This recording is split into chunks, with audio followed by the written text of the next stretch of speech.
Hey everybody, it's Bobby here. Hopefully you can hear me okay. I have quite a bit of a nasty cold. So just working through that. Just wanted to let you guys know I've already just graded all of your assignments for the first week at the discussion boards and wanted to give you just some quick feedback so you can use that moving forward into future learning plans. Just a few things that I noticed is a few students are kind of waiting till the end of the learning plan to post. You need to be sure that you're posting within the first few days of the learning plan for full credit. This makes sure that your peers have something to respond to throughout the week. It also ensures that you stay on track with the readings. And then as the learning plan continues, ideally you'd be engaging in more of the material in order to respond to your peers. And you'd be seeking out additional resources that you're interested in. That's kind of the setup of this particular course. There's a tremendous amount of reading, and you really only need to read about 4 things to do the initial post. Then from there, you can read the remainder of the articles as you respond and engage with your peers. That's hopefully the way that it'll work.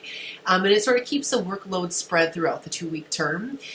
With each learning plan being 2 weeks, I really don't feel that it's too much to ask for you guys to be posting on at least 3 different days throughout the 2 weeks. That you're engaging with your peers. The biggest thing too is when you're responding to your peers, make sure that you're asking questions, you're responding, you're adding additional resources, and it's not just your opinion, it's what you've learned based on what you've read and perhaps what you've experienced in your life. So just make sure that that makes sense. Your initial post must have citations. It absolutely must. It can't just be your opinion. It's got to be derived from information that you've learned. With that being said, please don't copy and paste from sources.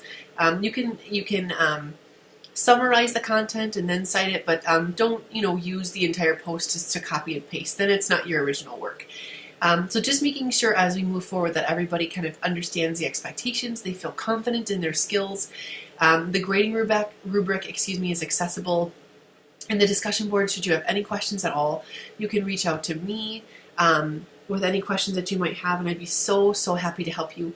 I'm just trying to think if there's any other information. I think that's all that I have for this particular learning plan. It was really amazing to get to know all of you and your backgrounds and where you came from and what you're interested in. We're moving into Learning Plan 2, which happens to be one of my most favorite learning plans, primarily because a lot of my area of practice has been in sexual development, sexual abuse, sexual victimization, and sexual perpetration. So that's kind of where my passion lies, in teaching healthy body image, healthy sexuality, but also primarily teaching kiddos who have been sexually abused how to work through that, and also people who have sexually perpetrated, how to restore the harm that's been done and go through treatment that's been evidence-based. So that's kind of my background. I'd say about half of my practice years was spent working in that. So I really enjoy those concepts. Some of the topics obviously are controversial in nature, and so what I want you to keep in mind is we aren't necessarily talking about sexual education as much as we're talking about kids learning from an early age what their body parts are, what the names and what the functions, and who can touch them and who can't. And really that's the foundation of body safety.